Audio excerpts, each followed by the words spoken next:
Have you ever wondered, have I finally found my passion, or is this just another fleeting interest?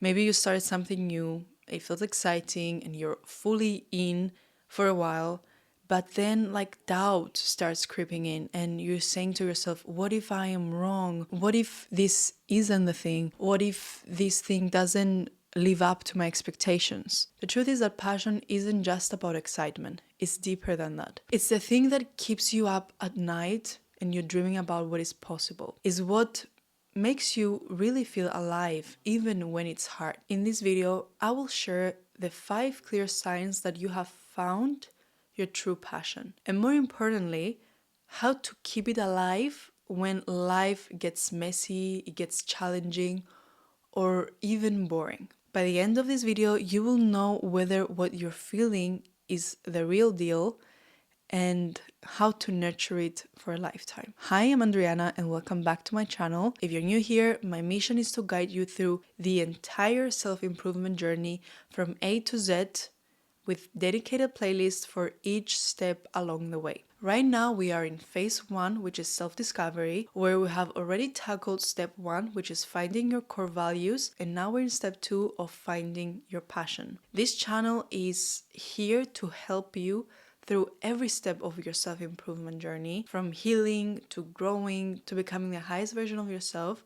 So I have created a clear step-by-step process so you don't feel overwhelmed by all the information that is out there on the internet. My goal is to give you a safe space on the internet where everything that you need for self-improvement is simple, clear, and all in one place. Today, we are diving deeper into the topic of passion, how to know if you have found it, and how to make sure that it doesn't fizzle out. Because let's be real, it's one thing to feel excited about something, but it's another to sustain that excitement and make it a part of your life. So if you're ready to figure out whether you're on the right path and how to stay there, let's jump in. First of all, let's talk about why finding your passion can feel confusing. As I mentioned in the first video about finding your passion, a lot of people think that passion is supposed to feel like this lightning bolt moment where it comes instantly, it's overwhelming and it's undeniable and it's certain that this is what I need to do in my life. But in reality, passion often grows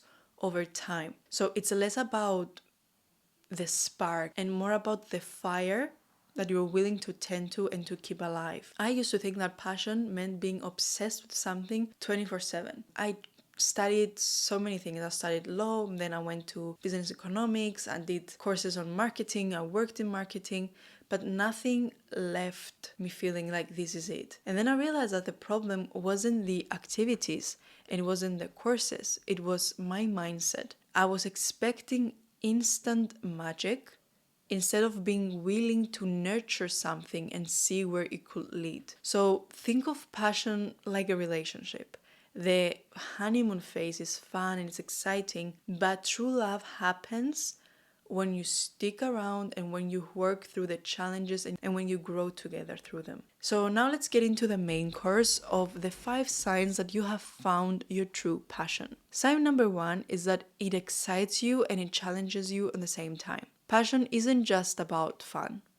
It's something that pushes you out of your comfort zone. So if something excites you but also makes you a little bit nervous or a bit uncomfortable, that's a sign that it could be a passion. So for example, think about a time that you worked on something that felt difficult but also felt deeply rewarding. That combination of excitement and challenge is the sweet spot. Passion lives at the intersection of joy and growth. Sign number 2 is that you lose track of time. When you're passionate about something, you often experience what we call flow. Flow is a state where you're so immersed in what you're doing that hours feel like minutes. I remember that the first time that I stayed up all night working on a project that I was so passionate about and I didn't even realize it. And I remember it was so shocking because for a while doing any work felt so draining. But when it came to that, I wasn't tired, but I was just energized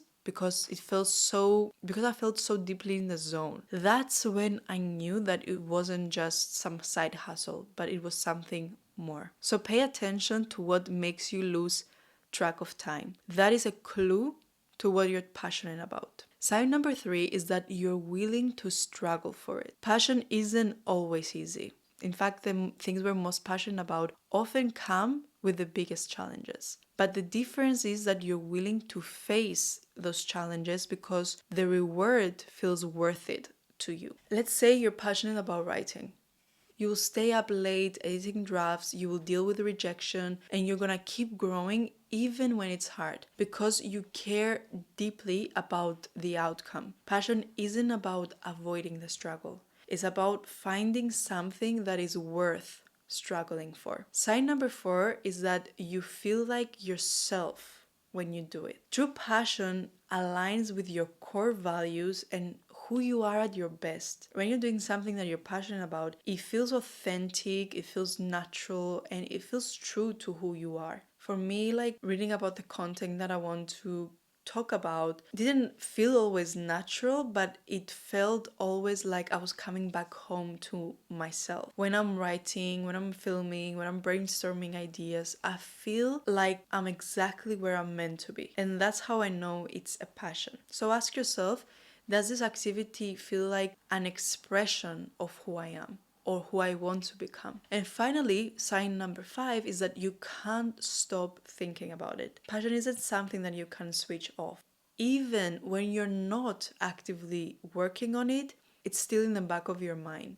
You're still constantly thinking about it and you're still thinking how to improve it, how to grow, how to take it to the next level. So for example, I've had a lot of moments where I had been out to the gym, I had been out with my family, I've been out with my friends, but in the back of my mind, I'm thinking about new ideas for videos, new insights, new way to approach things. And this kind of obsession isn't a burden. It's a sign that you have found something that you truly care about. Now, let's talk about how to keep your passion alive. Tip number 1 is to embrace the hard days. Passion doesn't mean that you will love every moment. There will be days where it feels boring, it can feel frustrating, it will feel like hard work. The key is to push through those moments and remind yourself why you started. There have been a lot of times that I have felt completely stuck in my creative process, in how I wanted to move on, but instead of giving up, I reminded myself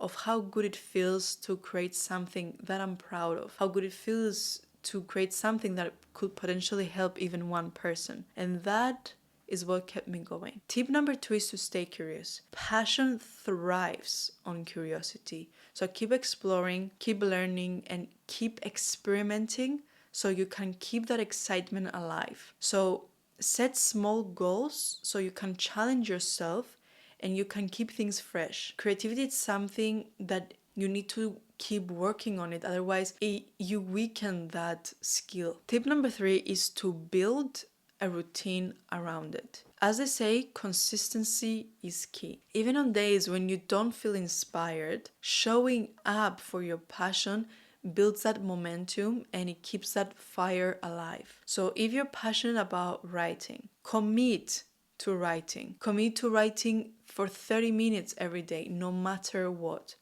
And over time, that discipline, it will turn into growth and it will turn even to greater passion. It's the same thing as the gym. You have to have the discipline to keep going and be consistent at it. Now let's talk about why passion even matters.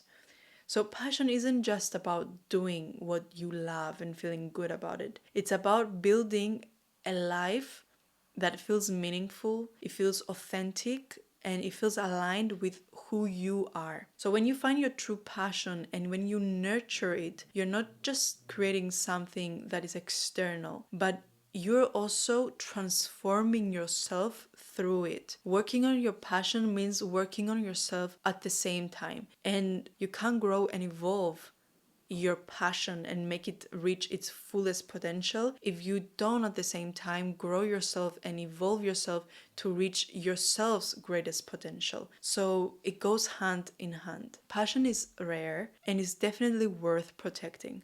So here's your challenge. Take some time to reflect on those 5 signs and ask yourself, what am I willing to struggle for? What makes me lose track of time, what feels like me, and so on. And also let me know in the comments what is one thing that you're passionate about or you hope to become passionate about. That's it for today, guys. Thank you so much for watching. And remember, guys, passion isn't just found, it's created. That's it for today. I'll see you in the next video.